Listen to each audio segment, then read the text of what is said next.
رفیق یار غار جو ہیں وہ حضرت ابوبکر صدیق ہی کا نام ہے، تو اور یہ نام جو ہے نہیں پایا جاتا ہے، تو ہم نے چن کر جو ہے یہ نام رکھا ہے۔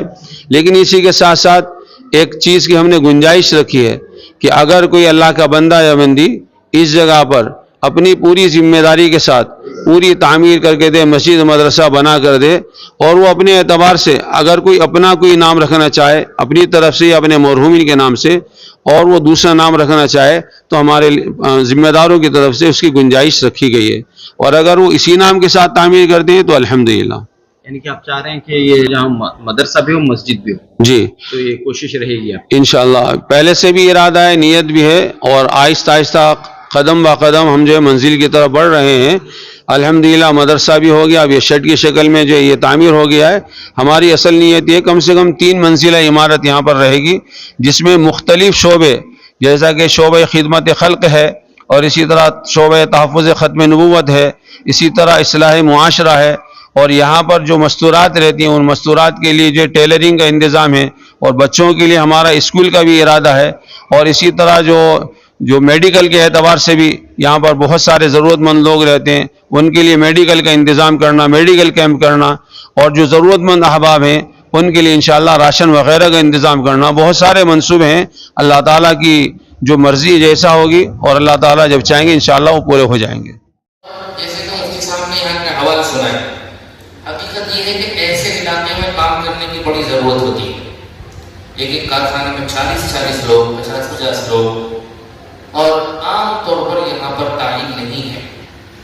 اور دین کا جذبہ بھی نہیں ہے۔ لوگ مزدوری میں لگے ہوئے ہیں،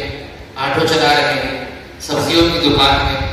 اس طرح کے چھوٹے کاروبار ہیں، اور چھوٹے کاروباروں میں اکثر و بیشتر ہوتا یہ ہے کہ دین کی جو عظمت ہونی چاہیے وہ نہیں ہو پاتی، آدمی بس کھانے کمانے میں مشغول ہے۔ تو یہ ایک محنت کی جڑا ہے،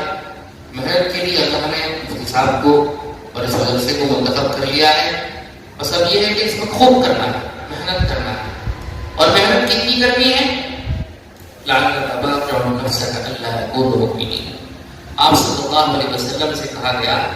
کہ ایسا لگتا ہے کہ آپ اپنے آپ کو ہلاک کر ڈالیں گے، اس بات کی فکر میں کہ لوگ مسلمان کیوں نہیں ہو رہے۔ تو اسی طرح کی محنت ماشاء اللہ اس طرح بھی رہے ہیں، لیکن اس طرح کی محنت کی اور ضرورت ہے۔ جب اس طرح کی محنت ہوگی تو انشاءاللہ اس کا بہت فائدہ ہوگا، دیر تک ہوگا، دور تک ہوگا۔ اس وقت میں ایک بات کہنا چاہتا ہوں، آپ صلی اللہ علیہ وسلم جس وقت مدینہ طیبہ تشریف لائے ہیں تو سب سے پہلے آپ جہاں پر مسجد قباء ہے وہاں تشریف لے گئے، اور پھر جس جگہ آپ کی اونٹنی کھڑی ہوئی تھی اسی جگہ پھر لوگوں نے مسجد قباء کی تعمیر کی ہے۔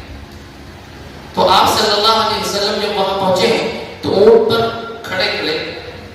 آپ نے کچھ ارشادات فرمائے۔ کہنا چاہیے کہ مدینے میں آنے کے بعد وہ سب سے پہلی حدیث ہے، وہ کیا حدیث ہے؟ اللہ کے رسول صلی اللہ علیہ وسلم نے دیکھا کہ سب لوگ استقبال میں ہیں اور سب کھڑے ہوئے ہیں، حضور کو دیکھنا چاہ رہے ہیں، سننا چاہ رہے ہیں، تو آپ صلی اللہ علیہ وسلم نے کھڑے کھڑے اونٹ پر اپنے بیٹھ کر یہ بات ارشاد فرمائی، ایھا الناس افشوا السلام واطعموا الطعام وصلوا الارحام وصلوا باللیل والناس نیام۔ اے لوگوں، سلام پھیلاؤ، سلام کو رواج دو۔ دوسری بات آپ نے ارشاد فرمایا واطعموا الطعام، لوگوں کو کھلاؤ جہاں تک ہو سکے۔ جہاں پر دعوت کا کام شروع ہوتا ہے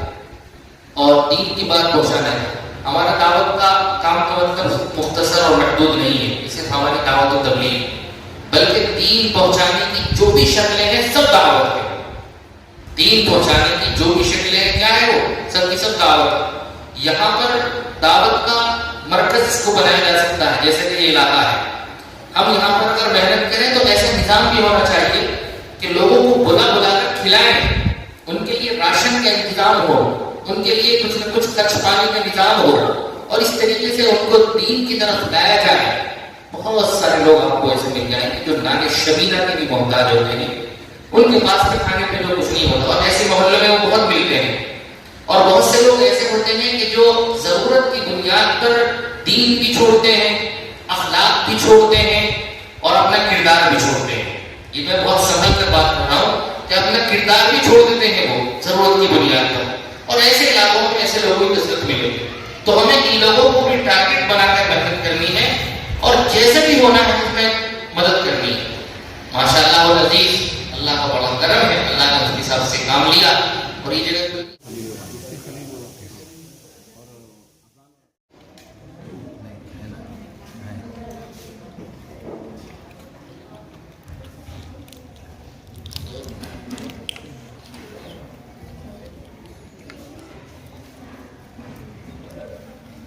مدرسہ شروع ہو کتنے سال بعد